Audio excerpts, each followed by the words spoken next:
Have you ever had someone look you in the eyes and say something so brutally honest that it shattered the illusion you were living in? Now ask yourself, are you growing, evolving, becoming a better version of who you once were? Or are you just existing, stuck in a highlight reel from high school? Here's a truth most people won't say out loud. If your best days are behind you, what are you doing now? Sounds harsh, right? But it's a pain mirror, and what you're about to hear will reflect something we've all felt or feared deep inside. Let me take you to a quiet coffee shop mid-afternoon. Nothing unusual, just the comforting buzz of small talk, laptops, and espresso machines. But in one corner, there's a couple sitting across from each other. Their drinks are barely touched. There's a tension in the air, subtle, but heavy, like a rain cloud about to burst. She leans forward, steady voice, calm eyes, and says, "I just feel like I'm dating a guy who peaked at 17. Silence. He looks down, doesn't argue, doesn't scoff, just stares at his muffin for a good 10 seconds. Then he nods. "That's fair," he says quietly. He stands up. No drama, no begging, no storming out. Just leaves. Why did this hit so hard? Now let's pause. Why is this such a powerful moment? Because he knew. Deep down, he already knew. He had coasted on old glories, lived on the echoes of who he used to be. Maybe he was the football captain, the life of the party, the boy every girl crushed on at 17. But years later, the world had moved on, and he hadn't. And she wasn't trying to humiliate him. She was stating her truth. Her words weren't an insult. They were a lifeline she had already let go of. The tragedy wasn't the breakup, it was the realization. Too many of us are stuck in this same loop. We peak early, maybe not at 17, maybe at 25 or 30, but we settle.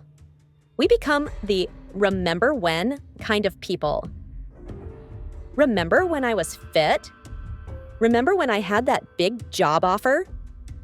Remember when people looked up to me? And slowly, we shrink into those stories like old sweaters. Comfortable, but outgrown. We stop trying. We live in maintenance mode, not creation mode. And when someone close to us finally calls it out, it stings. Not because they're wrong, but because they're right. Let's go back to that guy.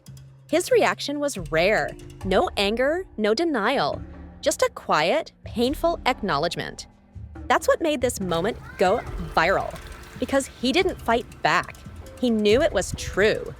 And in that moment, staring at his muffin, he probably replayed it all. The years he stopped challenging himself, the dreams that turned into daydreams, the potential he once had, now gathering dust. His "that's fair" wasn't defeat. It was the beginning of awareness. Why this story matters to you. This isn't just about a couple in a coffee shop. It's about all of us who've stopped pushing, who keep looking back because there's nothing new to look forward to. It's about every relationship strained by imbalance, where one person keeps growing and the other stays stagnant. Love can't live in a static state. If you've ever felt left behind or feared that you might be the one holding someone back, it's time to face that truth. It's not about shame, it's about choice. You can peak again, you can grow again, but not if you keep worshiping who you used to be. So, let's ask again. Are you evolving? Or are you still staring at your own version of that muffin, stuck in silence?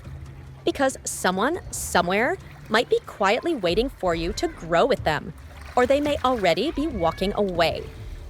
In our next video, we'll explore what happens after a realization like this, how people transform their lives after hearing the hard truths. What does rock bottom look like when it's quiet? And more importantly, how do you rise?